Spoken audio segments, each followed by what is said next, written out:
And then it was George Scott who asked my agent to send me in to meet with them for East Side, West Side. I said, well, what do I do about my hair? They said, your hair, leave it that way. And that is what created the natural hair craze, that show, and my wearing it that way on that show. Because I got letters from hairdressers all over the country telling me that I was affecting their business because their clients were having their hair cut off so they could wear it like the girl on television. It's not just hair. When in 2010, Chastity Jones eagerly accepted a job offer from Catastrophe Management Solutions as a customer service representative. But the offer came with one caveat. She had to cut off her locks.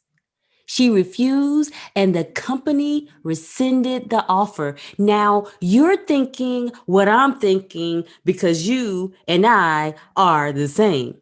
You're thinking, surely they couldn't do this. But I can tell you as an HR professional, it's not what I was thinking because I know they can. The company's hiring manager reportedly told Jones that they, referring to her locks, they tend to get messy. And so Jones, like you, ran to the EEOC and said they can't do this. And the EEOC, the Equal Employment Opportunity Commission, even said, you know what, we think you might be right. So the EEOC filed a suit on Jones's behalf in 2013, and they lost. In 2016, the 11th Circuit Court of Appeals upheld the district court's ruling and dismissed the EEOC and Jones's case, stating that it was okay for Catastrophe Management Solutions to make the decision they made because of Jones's hair. It's not just hair.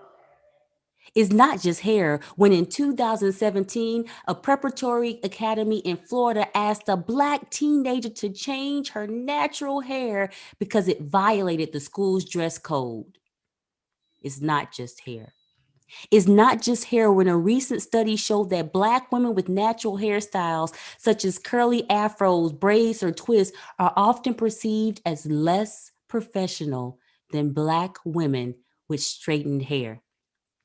It is not just hair. It's not just hair when in one experiment, two groups of participants evaluated the exact same job candidate who was a Black woman. One group saw a photo of the candidate with natural hair, while the other group saw her with straight hair. The group who saw a candidate with straight hair rated her as more professional and respectable. And they more strongly recommended her for an interview. Maybe it's not just hair. So what are we talking about? We're talking about rights that need to be protected, the right and freedom to wear our hair in accordance with the way that it grows naturally. While all women experience pressure to conform to certain standards of appearance, Black women are disproportionately impacted by the Eurocentric standards that often define what is beautiful, acceptable, and respectable. The impact of this standard is most evident on Black women.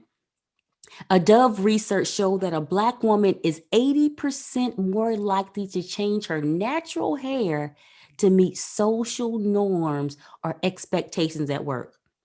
It also found that Black women are 1.5 times more likely to be sent home or know a Black woman sent home from the workplace because of their hair. This is why the Crown Act is so important. So what is the Crown Act? The Crown Act, which stands for Creating a Respectful and Open World for Natural Hair, is a law that prohibits discrimination based on hair texture and hairstyle, and it's not a federal law. That's right. It's the Crown Act, but it's not a federal law.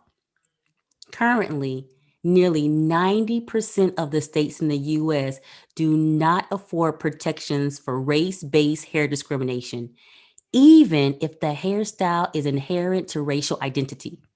That means Black people, and more specifically, Black women, can be denied opportunities for employment or professional advancement without consequences. It means Black children can be denied entry to schools or educational opportunities because of their natural hair, or denied opportunities to participate in sporting events, again, because of their natural hair. Now, we could hash out the history because there is a long history to this, going back to the 1700s, where Black women had to cover their heads simply because their hairstyles were too elaborate and they wore them regally and with pride.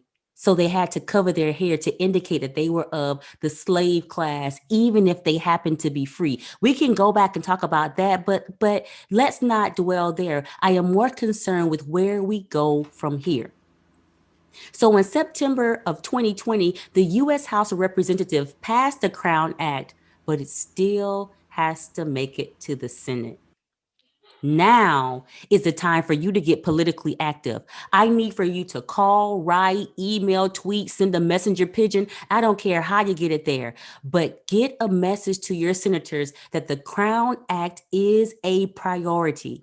Your senators, our elected officials, those elected officials work for the people. And guess what? You are the people. Also, don't just leave it up to Washington. Get active locally. You don't have to wait on them to get something happening. You can start making moves in your state, in your county, in your city. If your state has a Crown Act, the people in your state are protected. So start making calls to your state elected officials, to your county elected officials, to your city elected officials. Get active locally, because what happens locally impacts you more than anything. And lastly, but probably most importantly and closest to you, start in your office. Your employer, the company you work for, the place that clears that check every 2 weeks, every month, where your benefits are paid, your employer does not need the country, the state, the city, or the county to develop anti-discrimination policies. They don't have to wait. What happens in Washington could take a year, 2 years, forever.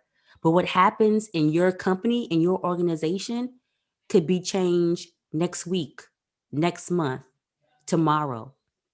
So there is where you can start. Start with your company ERGs if you have them. And those ERGs stands for employee resource groups. So you might have the women's ERG, the Black employees ERG, the Latino ERG. This is where you can truly have impact. Join forces with the ERGs, get them all working together, and have them work to add protection for race-based hair discrimination, to get that included in your company's anti-discrimination policy. This is something you can start today. You can send out an email, you can make a few phone calls, because this matters. And because it's not just hair.